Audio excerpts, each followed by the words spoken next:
You're listening to KYRS Medical Lake in Spokane, 88.1, 92.3 on your FM dial. It is Veterans Day. It is the 11th of November, and you're listening to Long Waves Radio with Gary Krug, and here today with my special guest, Peter Shields. Don't go away. We'll be right with you.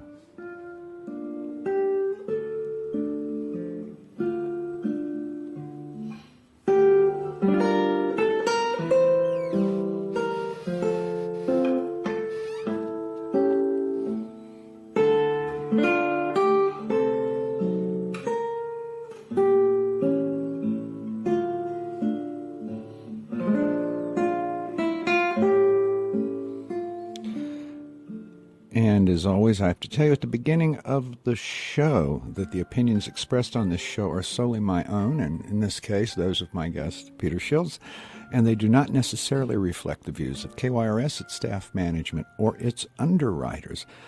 Thank you for joining us today. Peter, how are you?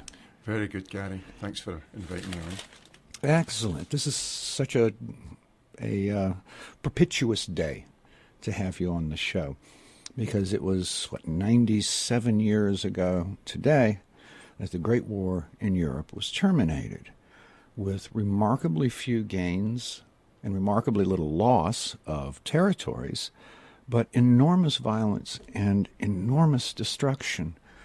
And it would seem that we have learned very little since that time. Yes, agreed. Yeah, I was reflecting. Your thing is borders, and that's what we're going to talk about today. Borders and territories and what those mean and don't mean.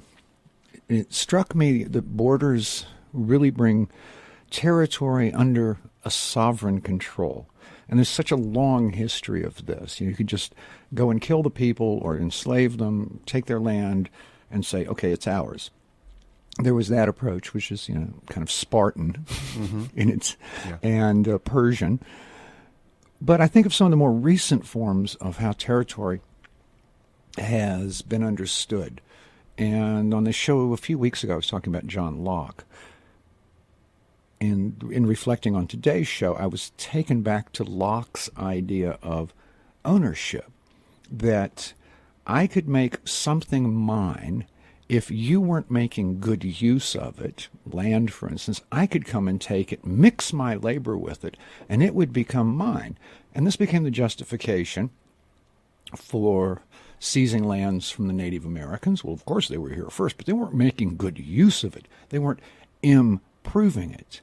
This was the idea behind the loss of the commons in the United Kingdom, where what had been common property would simply be fenced, enclosed, the enclosure movements, and so made private property of someone. This strikes me, too, as a wonderful metaphor for some of the things we're going to talk about today. The enclosure of space, literal and metaphorical, and its return to a kind of sovereign control. So we saw this in the Highland clearances. In the country that you hail from, in Scotland. We see it with the first people around the globe. It's just terra nullius. Nobody's here who's really human. They're not civilized. That was certainly the argument used in Australia. And it was official policy in Australia to have a white Australia into the 1970s, which always freaks people out a little bit. So I am reminded of things like the Sykes-Picot, where a Frenchman and a Brit sit down and carve up the Middle East in 1917, just as the Great War is going to be won. And I was thinking, too, about territory. Territory may be gained, it may be lost, controlled, denied, and we use these terms as if it makes sense. So what is going on with territories and borders? Well, it's interesting, some of the examples that you used. The loss of the commons, the enclosure movement, it's a sovereignty of sorts, but it's not a political sovereignty. This is, as Karl Marx said, it's a form of primitive accumulation. Before you can grow a market system, you need to have a system of property rights, and therefore you need to grab the land. Labour needs to become a property in itself that exchanges in the market, and then you produce on the land. But if you've got a commons where everybody can use it, you don't have really the basis for this capitalist system that comes along. That you can have this exchange. So by primitive accumulation, at least Marx meant this sort of very basic sense of applying property rights on the land, and then you build a commodity economy on top of it. So that sort of sovereignty of like economic dominance to produce markets is there. I think there's also, some of your examples also point out to the importance of political sovereignty, governments and states needing to control land. Max Weber talked about the definition of the modern state is having a monopoly of the means of violence within a particular territory. And that's very much the story of nation states. But these borders that we're so used to today, that we see on maps that are just lines, they're of a very recent vintage. I mean, if you go, the common sort of understanding is you need to go back to around about 1648, where you have the Peace of Westphalia. And at this time, during that time, there was a lot of bloody wars, and the leaders themselves were concerned about their military being decimated, so they decided to come along and come up with the notion of actual distinct units that are bordered, that abut each other. That was the theory. It took hundreds of years to actually put into practice. You don't actually see in Europe watchtowers, fences, etc., to just before World War I. And then, of course, with the colonial movement, you get that model of borders, the linear border, within which the state controls everything exported around the globe. And as we all know, the Berlin Conference of 1896, we have Belgium, France, the UK, Germany sitting down, figuring out how they're going to draw up Africa amongst themselves.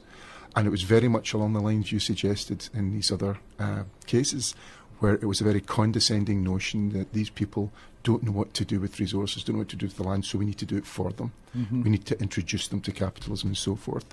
So you have this linear model, but this idea of sovereignty requires control of a bordered territory is actually a very recent idea, and maybe later in our discussion we can talk a little bit about what it means to have things like open borders or no borders again. Unfortunately, we tend to think about these things as natural and unchanging, but maybe the world would be a better place if maybe these borders weren't so in our imagination all the time. In our imagination, that's a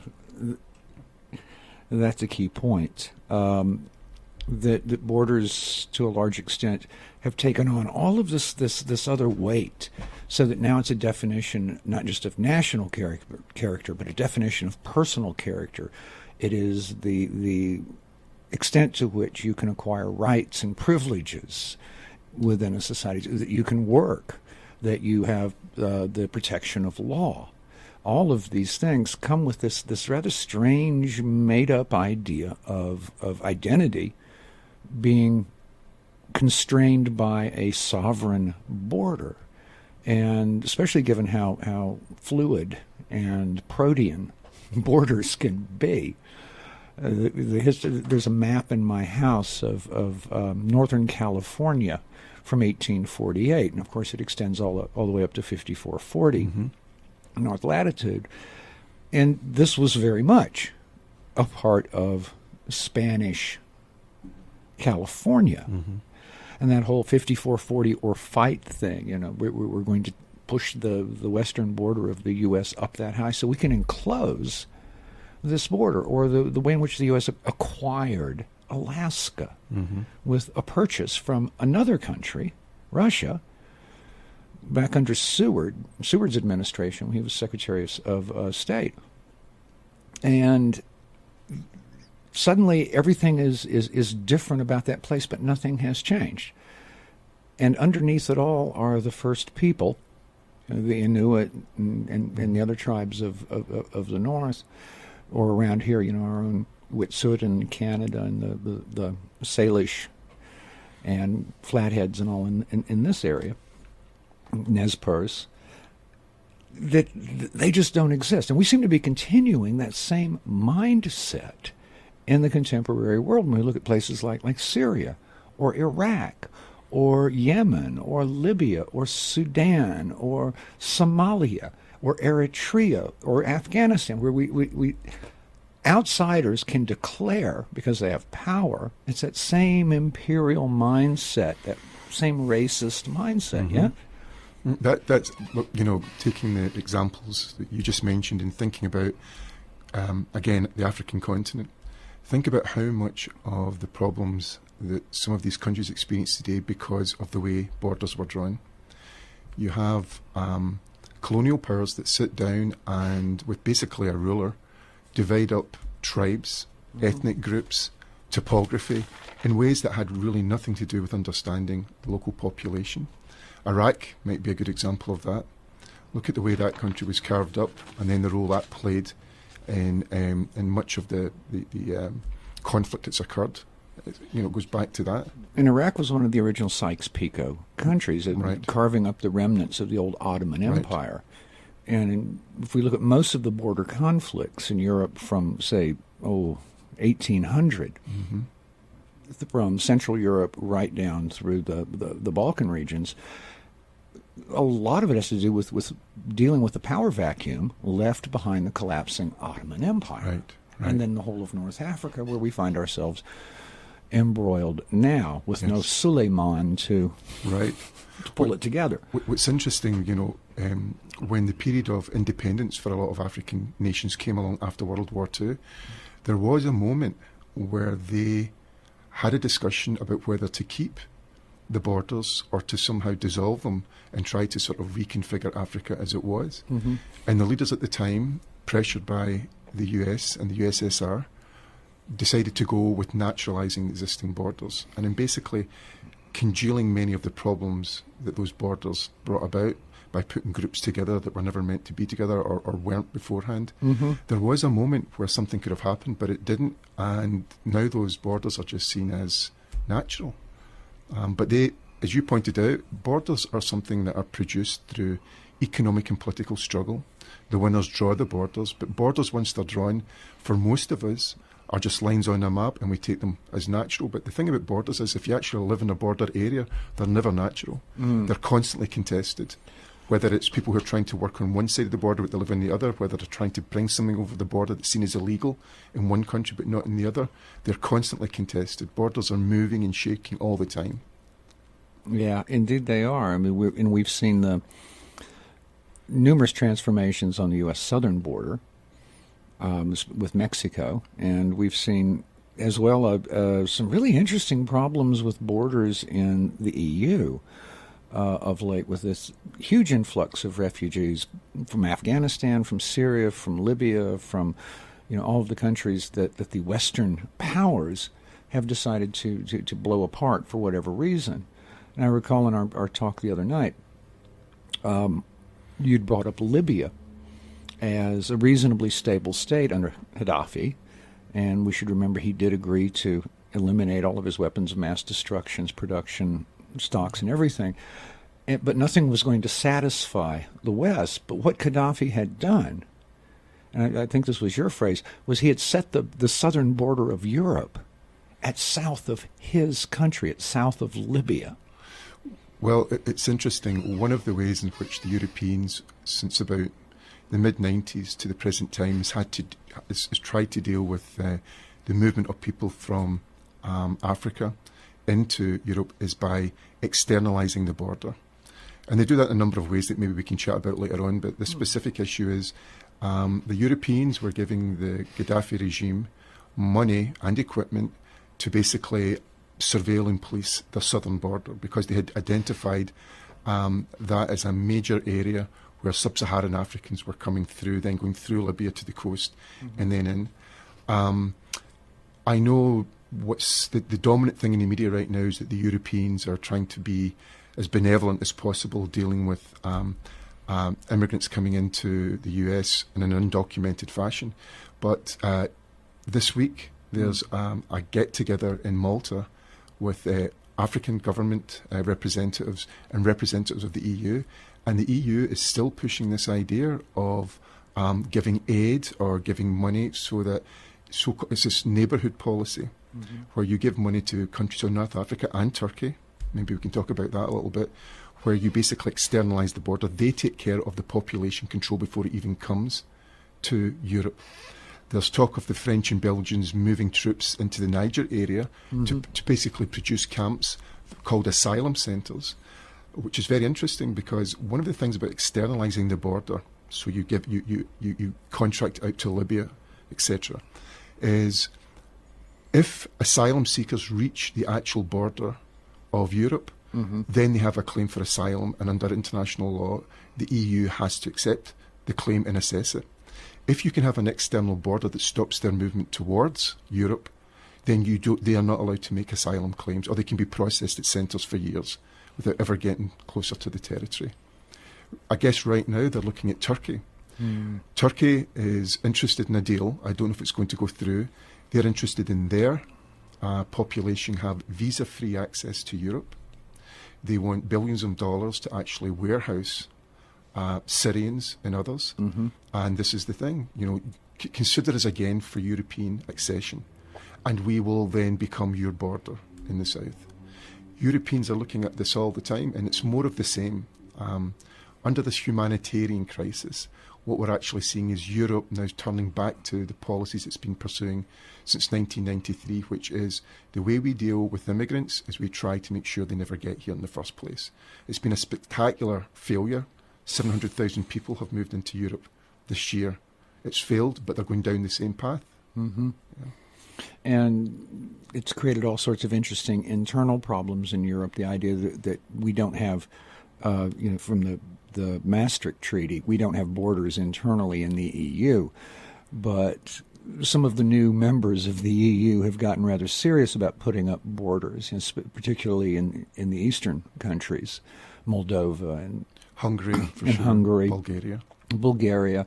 So they're really interested in limiting the number of these migrants. They are, and it's interesting. So we all, I think, are aware through the mainstream media that we have Germany and Sweden being quite prolific when it came to we're going to accept refugees. We're going to try and find places for them and maybe try and connect with other European countries to do the same. But actually, that's starting to turn. The U-turn has already begun on that. There is something called the Dublin Regulation, which basically says the countries that should be dealing with all of these people who are coming in are the first European countries they alight on. So Germany now is starting to look at returning people to the countries they first arrived in when they came to the EU bloc. So Greece, Portugal, Spain. Exactly. And, this is domestic politics. Angela Merkel is now feeling the heat within her own coalition about what some perceive as too humanitarian approach, and they want to rein it in. The Swedish government is also feeling the heat. There's a rise of a right-wing group there, and they're doing very well at the moment. And they've burned a number of migrant centers, right? I understand. We see the rise of Pediga, the Keep European for the Europeans populist movement in a number of countries. Right. It strikes me that Pediga makes more noise than they actually have numbers or power.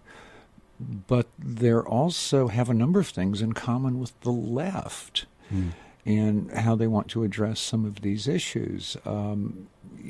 Let's quit starting wars in other countries that bring their refugees here. Is a thread they share in common with the left, certainly in Germany. Right. It's sort of interesting. I can see a lot of connections there with libertarian foreign policy as well in the US. The idea of, you get less blowback when you get out of areas around the world. And I think, though, that one of the things that I hope a lot of people are getting about what's going on in Europe is that the way it's being framed by European politicians and policymakers is that history has thrown us this terrible thing, and we as benevolent actors are going to try and respond to this the best way forward. We're going to mobilise the navies, we're going to pick up people more effectively in the Mediterranean and so forth. That way of framing things really misses the boat with respect to what's been going on. Yes, with what's been going on in Europe.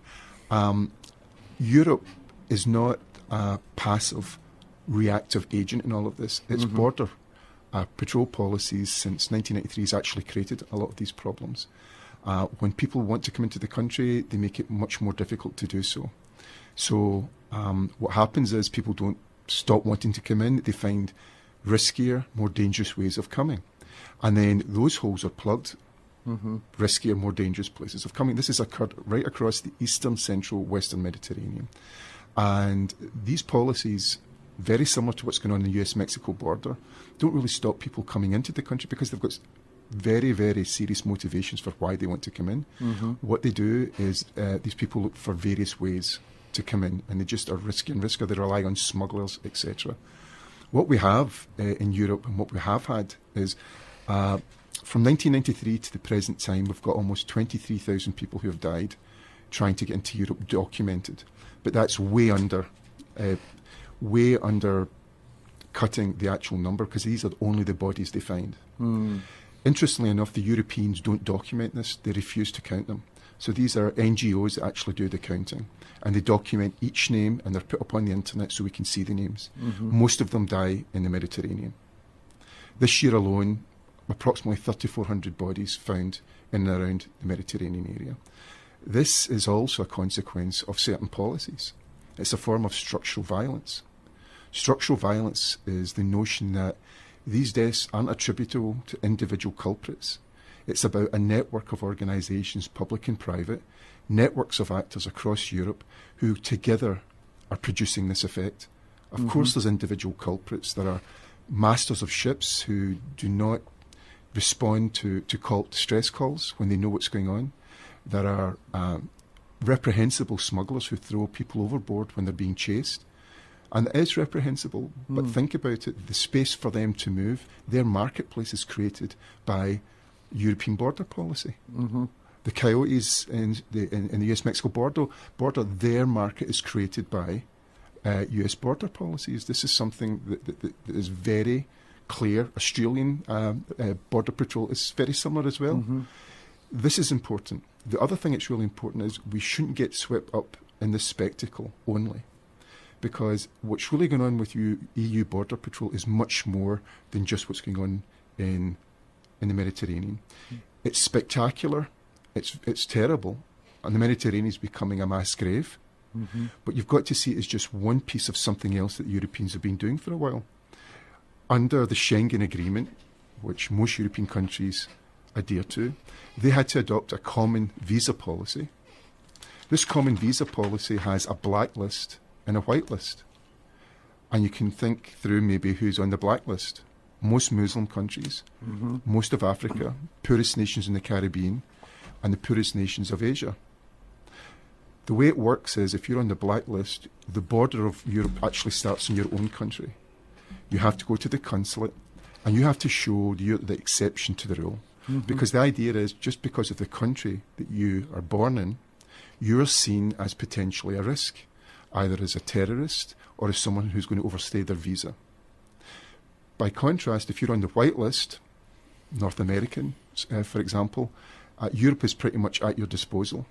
You arrive, you enjoy yourself, you're low risk, they want you there, they want your money. But think about this. This is a regime, a border regime that's based on profiling large parts of the world. About 80% of the non-EU population of the world is on that list. They have done nothing wrong, but they are under this label that they're a risk, so they have to somehow show that they're not. You turn up at the consulate, you have to give biometric information. You're measured against watch lists. You have to get statements from your bank about how much money you've got in your bank account. You've got to get this statement, that statement. They're looking to see if you're a criminal or not. Think about how difficult it is to move in certain parts of the world to other parts of the world. From our perspective, going into Europe, that's globalization at work. Oh, yeah. Easy movement. So when you piece this together, what you see is an EU policy, border policy, that's producing violence and death, and it's also producing this discrimination that's based on race, it's based on economics, it's based on what God you believe in. This is fundamentally at odds with the principles that the EU supposedly stands for. Just like the US, it talks about equal opportunity. It talks about the importance of freedom of movement. You can go anywhere in Europe, you don't encounter a border. There's very strong commitment, supposedly, to non-discrimination based on race, religion, and so forth. And here we are back at this line. Everything changes. Clearly, the people on the other side of this line, especially the southern borders, don't have equal worth. They're not morally the same. They're not equal. They're discriminated against, and they're not going to get equal opportunity. Well, and we see that demonstrated time and time again in what countries it's okay to bomb and overthrow, and what countries it's okay to invade. There was no UN mandate for the U.S. to go into Syria or to attack Syria or to undermine Syria. It was a violation of international law for the U.S. to intervene in places like Ukraine and Venezuela and Chile and Colombia and Costa Rica, and the list goes on. But yeah, because they're brown people, because they're Muslims, because they're not important to the U.S., to Europe in some fundamental way. Well, this is really interesting because as you're talking there, I get a sense of like it's almost like a re-feudalization, only it's on a global scale. The idea of feudalism was based on the idea that that certain people, because of a birthright, had certain resources, and the rest of them worked for those. And movement at that time was constrained. Otherwise, feudalism would have fallen apart. You needed to constrain where people moved. In a certain way, the same thing is going on now. I mean, citizenship in Europe, in the US, is a very, very fortunate birthright. It gives you so much. Those outside, in the so-called third world or the South, are the peasants that feed the feudal system. I mean, think about it. It's almost like just to sort of switch the language a little bit, we're producing gated communities on a global scale. Borders aren't just about being fortress lines. The ones that they're building in the Mediterranean and in the US-Mexico desert are fortresses. But what's also going on is they're building membranes. It's not about just keeping people out, it's about keeping certain people out while encouraging others to come in. In Europe, just like the US, they want the best and the brightest from around the world. They want soccer players from African nations to come in and are signed up to big contracts. They want that, just like gated communities, right? They look to increase their membership from outside, but they also bring in the cleaners, the people that look after the yard work, and they have to leave at the end of the day. Yeah, Right? that's been huge for a while in Europe. The Gastarbeiter, the guest workers in Germany, and typically they were Turkish.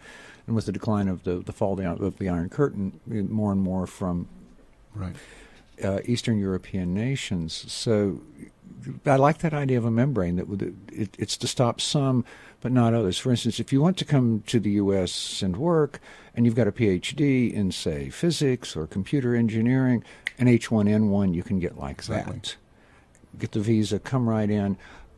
If you're just some ordinary schmuck from some godforsaken country who aren't high on our list and don't have, any kind of special skills, even though you might be a hard worker, you might be diligent, honest, trustworthy, and God knows you need a lot of those people too to keep a country running. It's not all computer engineers and PhDs, but it's extremely difficult then to get the visas to come in. Just so switching to the US context for a minute, if you think about after 9/11, the Bush administration suggested what they called a smart border initiative. It was very much about what you're talking about. They had a potentially colliding imperatives. On the one hand, you want to make sure that trade has a high velocity coming into the country. Economic growth is based on that. So that pushes you towards open borders. At the same time, you have the perceived security threats, pushes you towards closed borders. Well, if you remember, one of the things that happened immediately after 9/11 was the borders closed. Sure. And many of the border states, including Washington, complained bitterly because they were losing money, because traffic wasn't coming across the border. So what they came up with was the smart border fix or the surveillance fix. How do we build borders that keep out and at the same time invite in? The Europeans have now come up with a smart border package that's based on some of the systems that the US has. So one of the things that we have, for example, is the Nexus system, which regulates some of the traffic flow from Canada to here. So the idea here is you do some preemptive surveillance. If you've got Canadians who come down here to the US quite a bit to do work, then you invite them to self-select, go into a surveillance program where background checks are done on them. They're checked out by the Canadians and the US. And if things work out, then they can go through fast lanes as they come over the actual physical border. Or if they're flying in, if you go to Vancouver, they'll have special kiosks where you can get your retina scanned and you move through the fast lane. So what you do is you create a sort of stratified mobility. And what you're doing is you're keeping out the ones that still need to be inspected, that could be risky, but the other ones come in quickly. So you're trying to balance these two things, right? The economic imperative with the security imperative. Europeans are trying to do the same thing. And increasingly, that it's a management system. Exactly. And a very intrusive management system. I remember for a while, I don't know if they're still running the program, the TSA had that TSA pre-check where you could pay money to the TSA and they would, give you TSA pre-check. So you could move through the surveillance checkpoints. That's right. At airports with alacrity. And it hit me as you were speaking about the Canadian border in particular, and in reference to our earlier conversation today, that the U.S. border now actually extends 100 miles in from every line on a map. The Border Control have absolute authority to stop anyone within 100 miles of the border and demand proof that one is in the country legally. That's correct. Yes. And you had a little episode with that, I understand, yourself. Yeah. So I guess in May I was in Arizona, staying in Tucson, and we went down to Tombstone, and then we're planning to head down to the U.S.-Mexico border. As we were entering Tombstone, we saw just outside of it, on the other side of the road, an actual border patrol. So this is about 70 miles inside the United States.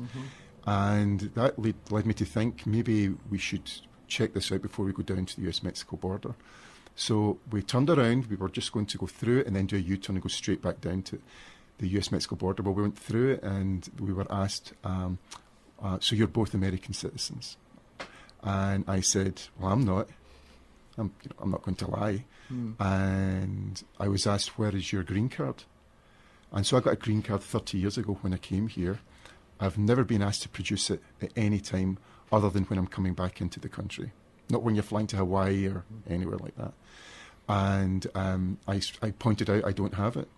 And I mentioned that when I first got it, the person I got it from, it made it clear that, these are one of these things that's very difficult to replace.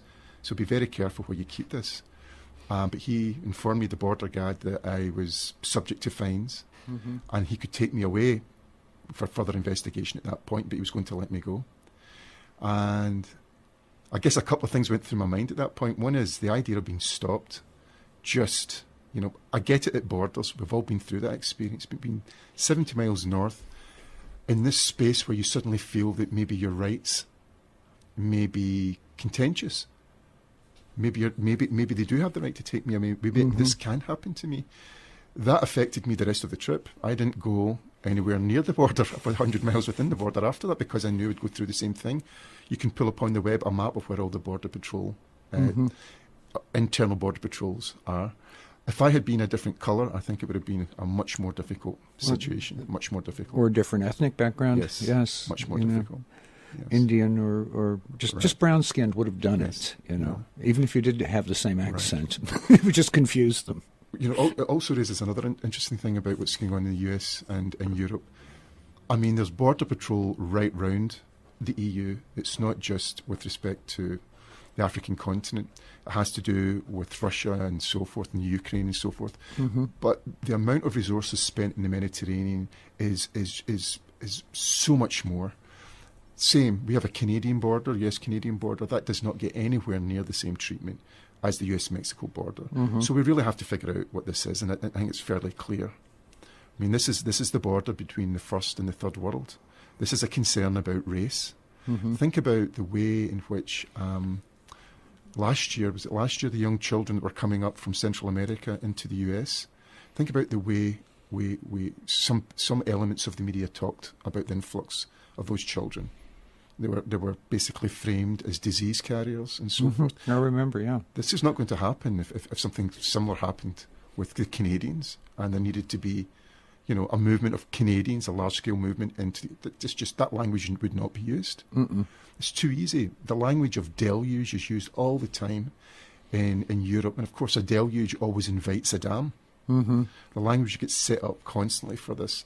Unfortunately, some on the right talk about infestations.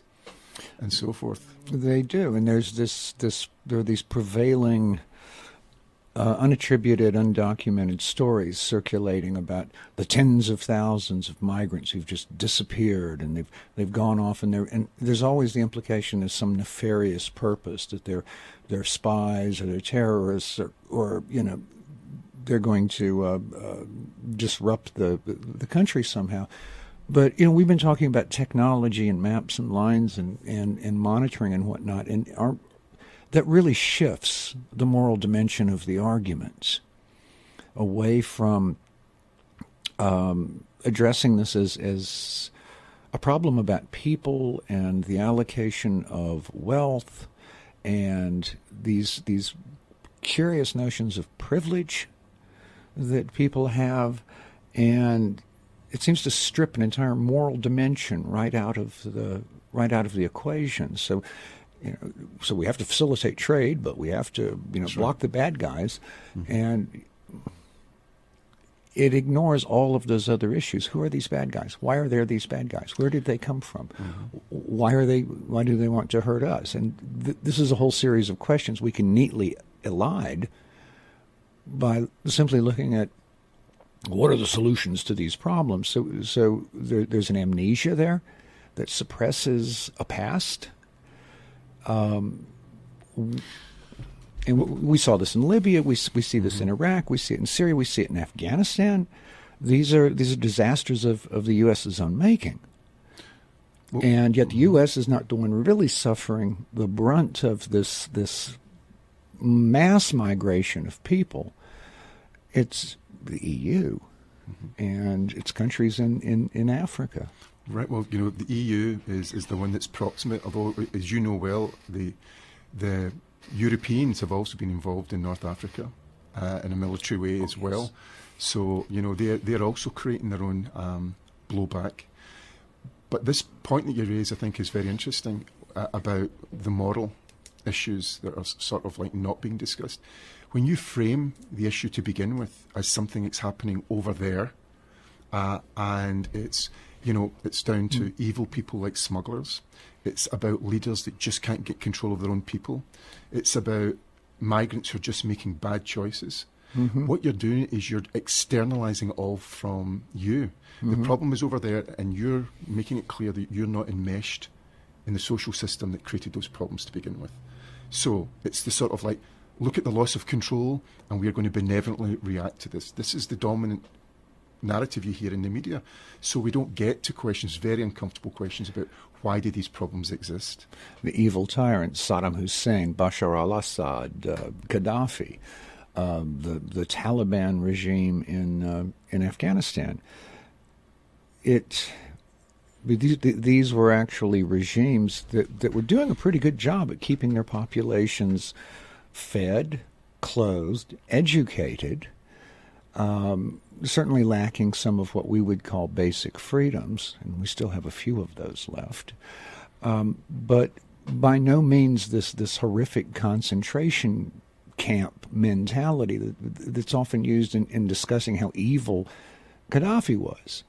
He kept the wheels on the bus, and his people were prosperous. It's like the Iranians.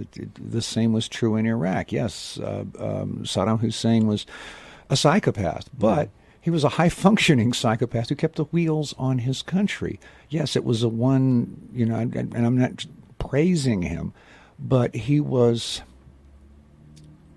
keeping a lot of complex issues calm. There was no Sunni-Shia conflict in Iraq. Sunni and Shia lived side by side. They were happy. There was no violence. We look at Syria. It's a remarkably cosmopolitan country. You've got Alawites, you've got Shia, you've got Sunni, you've got Yemeni, Houthis. You've got all kinds of folk who lived cheek by jowl for 3/4 of a century, half a century anyway, in Syria under remarkable prosperity, a great deal of freedom as we measure Middle East regimes. And if we're going to start talking about the bad Middle East regimes, well, we need to talk about Saudi Arabia and Egypt. And there is this remarkable political conflation of real histories and just rebranding of leaders. So Sisi is okay, even though he overthrew the democratically elected government of Egypt. And Assad is bad, even though he had reasonably open elections, certainly very open by Middle East standards. And so we're very selective in using these definitions of borders and people and countries and leaders when it suits our political purposes, whatever those are. But throughout, there's an amnesia and there's a loss of a moral quality. Well, I get, maybe I'm a cynic, but I don't expect moral behaviour from the US when it comes to pursuing its foreign policy. It's realism, it's calculation of interest. So what boggles my mind is how poorly those realist interests are actually calculated. How many examples of things blowing up in your face do you need to show that your interests actually, even if it's all just about not the morals, not the ethics of it all, but just in pursuing your own interests? The blowback from all of this stuff is certainly not. So, it used to be the word that's used is the unintended consequence. Blowback, yeah, unintended consequences. But the unintended consequence, what is an unintended consequence when it becomes increasingly foreseeable? Mm-hmm. I mean, you can predict these events now when you go into a country in a way which is not informed by the history to pursue certain strategic interests. You tend to get unintended consequences, which are now foreseeable. It's exactly the same with border control. It's very hard to make the case that these deaths are unintended consequences when after 2 decades they are foreseeable. Mm-hmm. Then you have to deal with the moral question, I think, big time.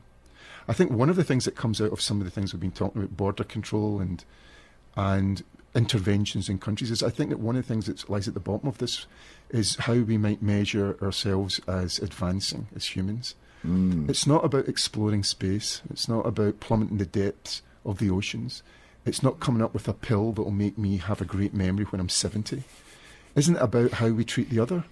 How far along have we come in terms of treating the other, in terms of being responsible for our fellow human beings? What would a discussion about borders and foreign policy look like if we actually took seriously the notion that we're all of equal worth? For example, we have to design new institutions and new ways of building our world. That's the discussion. I don't have any ideas about where that ends, but that's the discussion that just doesn't seem to occur.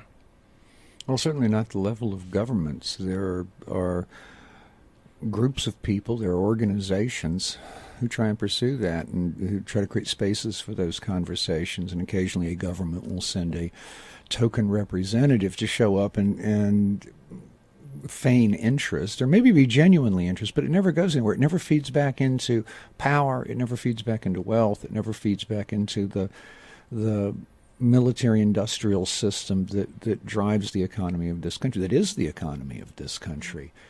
And when they fail so consistently, and again, trying to think of a place that this U.S. interventionist foreign policy hasn't failed either immediately or very shortly subsequent to being instituted someplace like Chile in the 70s, you have to wonder if nobody can be that stupid.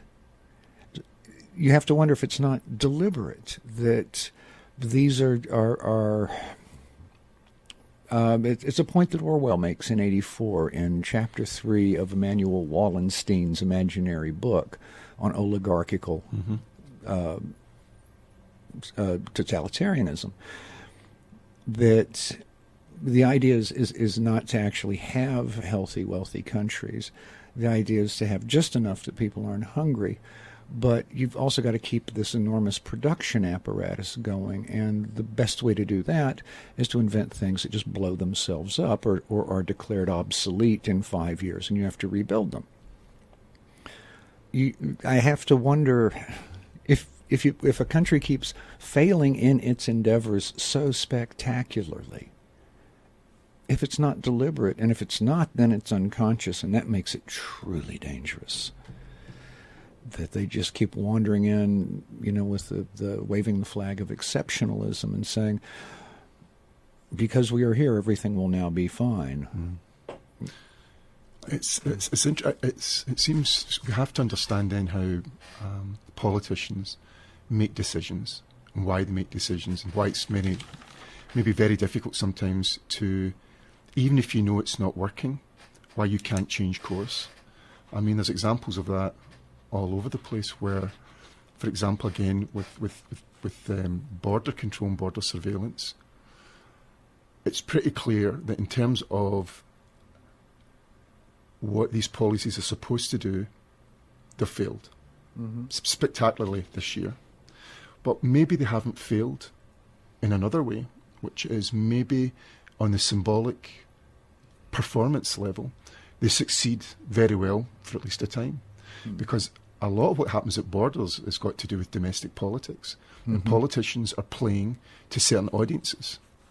And the real measure for them is how well those audiences are responding, not necessarily whether they're actually doing what they said they would do, stop this, stop that.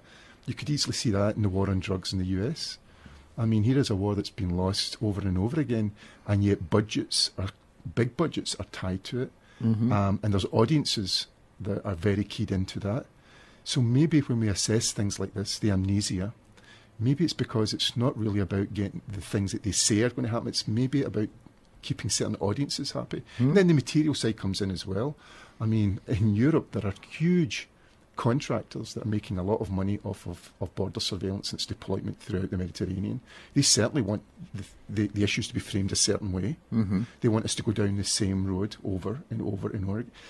To switch back to the war on drugs, I mean, how much will the DEA, for example, really say, okay, we're throwing our hands up, this is unwinnable, I think you should reduce our budget and maybe move most of the money into treatment. You create an inertia in the system that takes you down the same paths over and over again, and maybe that helps to explain why we keep making the same mistakes. Well, certainly once you build a bureaucracy, once you build a reasonably self-contained little bureaucratic unit, the way it measures success is by growth in its workforce, by number of desks they have, by really kind of artificial definitions that are entirely internal and have nothing to do with success outside. The DEA, every day there are new scandals coming out of the DEA of just widespread criminal activity through the organization, and nobody doing anything about it. But that was also one of those predictable things. I remember an interview with a sheriff in Kentucky some decades ago who said, look, here's why we'll never win. A guy will show up with a suitcase that contains more cash money than one of my deputies will make in his lifetime, and all he has to do is not be somewhere at a certain time. And you're going to corrupt people. So we have two levels of corruption. One is the corruption that comes from being persuaded by one mechanism or another to subvert the organization, like the DEA. And yes, keep your war on drugs going. It keeps the prices high. And the other is this internal structural mentality of, no, we have to keep growing. We have to be bigger. We have to have more agents. We have to be more intrusive. We have to have more police powers to exercise this. And look how successful we are. We are a huge DEA now. And you see this right across the board. You see it in universities. You see it in government. Anywhere you get a big bureaucracy, it wants to get bigger. Because that's how managers measure success. Right. And so that understanding is miles away from the initial reason for actually setting it up. I mean, it's exactly what's going on with Frontex, which is the big agency that deals with border control in Europe. It's very much now a very empowered, big budget agency. It creates the demand for its services in many ways. It was caught double counting the number of refugees coming into Europe, because what they were doing was not actually counting the number of refugees, they're counting the number of borders crossed. And of course, a number of refugees can cross a number of borders, which inflates, but that's okay. because you're inflating the problem, which then calls for bigger budgets for Frontex and so forth. The problem of border control in Europe has been thoroughly bureaucratised. This goes back to this idea of structural violence. There is no one person you can point to that leads the way, right? It's this responsibility floats across the entire bureaucratic structure. So I notice that we've been talking, we have a couple of themes that keep cycling through. One is this idea of structural violence. One is the idea of not helping but managing.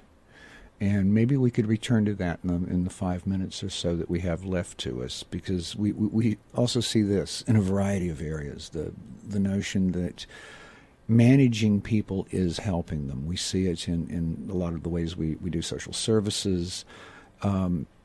It's certainly our approach to prisons.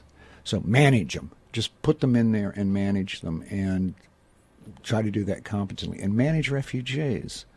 Not actually assist, not actually resolve the issues, not actually address the long-term problems, but just manage the short-term issue without reflection. Well, the idea of management, whether it's maybe in welfare or it's in border control, management is also about reducing the problem to a technical issue. That's the key thing here. And once it becomes a technical issue, you excise the moral questions. That makes it easier to sleep at night because you're just managing, you're trying to help them, right? These people are them. You've got images of them stored in databases that you get from satellites.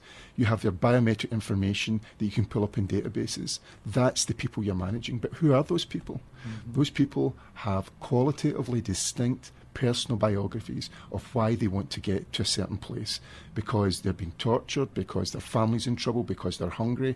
But what happens when they go into a database and become managed? They simply get reduced to zeros and ones, and they're only after that quantitatively different from each other. Their qualitative personal histories go by the wayside. And when satellites are doing pre-frontier analysis of North Africa, looking for large groups of people moving towards borders, all they are fluorescent blobs on a screen to that technician that's looking at it. Where's the moral question there? Well, it's what the drone pilots sometimes refer to as bug splats. Yeah.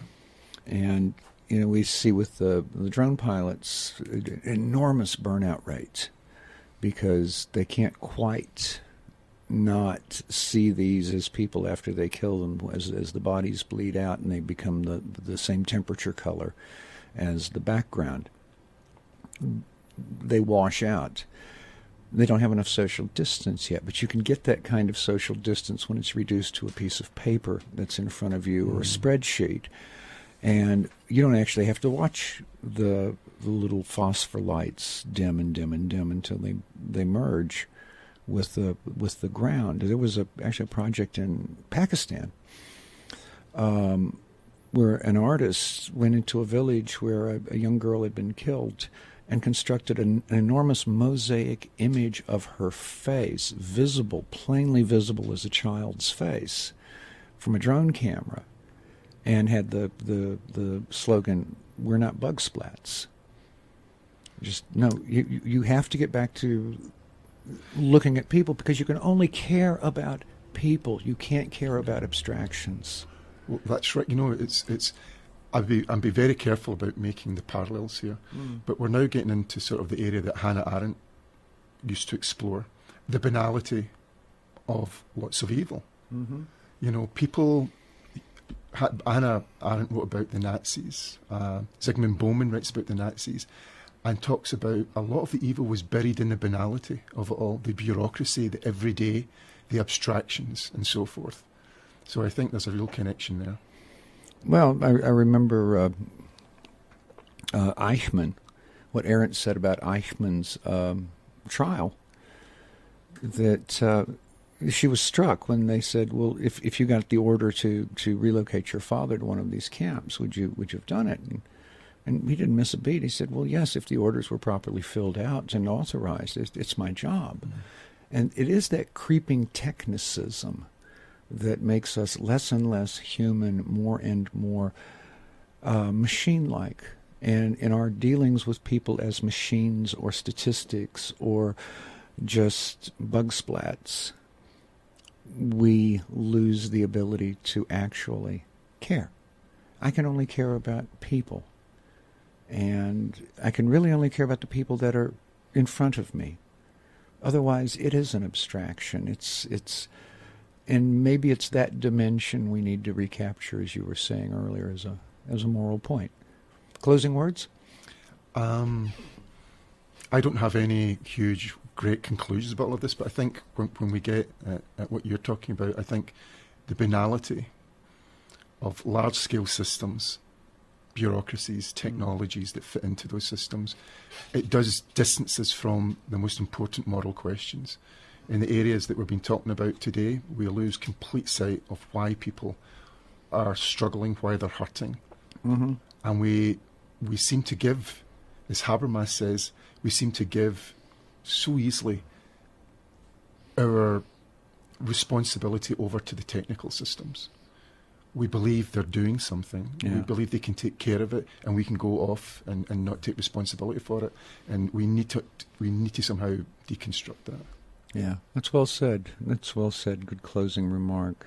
Peter, thank you so much for being on the show today. It was fun. It was fun.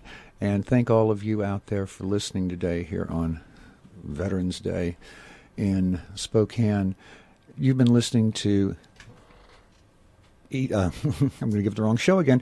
You've been listening to Long Waves Radio. 8 years of doing the other show. It's still stuck in my head. Long Waves Radio here on KYRS. You can write me longwaves@kyrs.org. You can find me on Facebook, Long Waves Radio. And if the computer didn't crash I was recording on, you can listen to this show on podcast on YouTube, Long Waves Radio. Put it in quotes. You'll find it. And just before I go here, if you've got an old car, truck, boat, something like that lying around you need to get rid of, call us. Call toll-free 855-KYRS.car. We will arrange to have your car picked up and taken care of. You'll get a nice voucher for a tax deduction, and KYRS will get a little bit of money to help us stay on the air a little bit longer. Thank you again for listening and tuning in to Long Waves as we are broadcast on KYRS, Medical Lake, Spokane, 88.1, 92.3 FM. Have a wonderful day. I'll be back next week. Bye-bye.